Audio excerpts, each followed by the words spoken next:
সালামু আলাইকুম from Saima's frock থেকে আপনাদেরকে স্বাগতম। আপনারা সবাই গুঁড়া দুধ দিয়ে সুন্দর সুন্দর মিষ্টি বানাতে পারেন। কালো জাম এবং গোলাপ জামুন বানানোর প্রসেসটা প্রায় একই। আমার যখন সুইট ক্রেভিং হয় হুটহাট করে এটা বানিয়ে ফেলতে পারি আমি। এবং দেখুন কতটা স্পঞ্জি এবং তুলতুলে ভাবের জন্য জিনিসটা কতটা ভালো হয়েছে সেটা আপনাদের সাথে শেয়ার করলাম। আসলে আমার খুব সুইট ক্রেভিং হচ্ছিল, আমি এটা চটজলদি করে বানিয়ে নিলাম, জাস্ট একটু শেয়ার করা। আমি জানি আপনারা অনেকেই ভালো পারেন।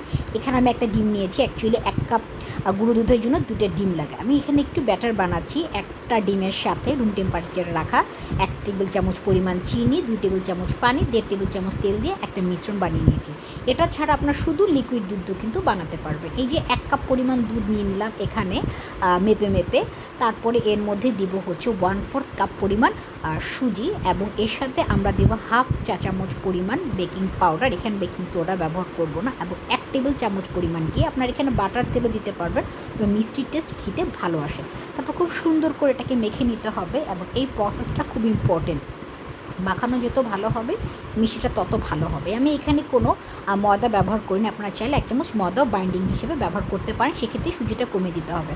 অল্প অল্প করে আমি ডিমের মিশ্রণটা দিয়ে দিব। এখানে চাইলে শুধু লিকুইড গুঁড়ো দুধ দিয়েও আপনি এই ব্যাটারটা বানাতে পারবেন, এবং এটা খেয়াল রাখবেন খুবই যেন নরম থাকে। খুব বেশি নরম হয়ে গেলে আপনারা একটু রেস্টে রেখে দিতে পারেন, তারপর আস্তে আস্তে করে এটা শক্ত হয়ে যাবে। তারপর এই সময় আমি একটু চিনি শিরা বানিয়ে নিব। 1.5 কাপ পরিমাণ লাল চিনি নিয়েছি, এবং 4 কাপ পরিমাণ পানি দিয়েছি আমি, যেন মিষ্টিটা ফুল ডুবে থাকে। তারপর সুন্দর করে নেড়ে এর মধ্যে আমি ভাঙা 2টো এলাচ এবং অল্প একটু পরিমাণ লেবুর রস দিয়েছি। এটা আপনারা স্কিপ করতে পারেন। তারপর হাতে আমি একটু ভালো পরিমাণ ঘি লাগিয়ে এবং গোল গোল করে আমি আমার পছন্দ মতো শেপ দিয়েছি। আপনারা আপনাদের পছন্দ মতো শেপ দিতে পারেন। এই মিষ্টিটা এখনও কিন্তু খুব সুন্দর একটা শেপে চলে আসবে। আপনারা এখন আর রেস্টে রাখার দরকার নেই। এই অবস্থাতে আপনার মিষ্টিগুলো ভেজে নিতে পারবেন, এবং মিষ্টি ভাজার সময় খুব ধৈর্য লাগবে। পাত্রটা গরম করে তেলটা দিয়ে দিবেন, এবং তেলটা কুসুম গরম থাকা অবস্থায় মিষ্টিটা দিয়ে দেবেন। তবে আমার এখানে সময় কম ছিল, আসলে একটু আলসেমি লাগছিল। এই এতগুলো মিষ্টি কিন্তু ফুলে যাবে, এবং মিষ্টিগুলো যদি ফুলে যায় তখন নাড়তে অসুবিধা হবে, ইউনিফর্মভাবে প্রত্যেকটা লেয়ার ভাজা হবে না। তবে আমি এখানে ভুল করেছি, আপনারা এই ভুলটা করবেন না।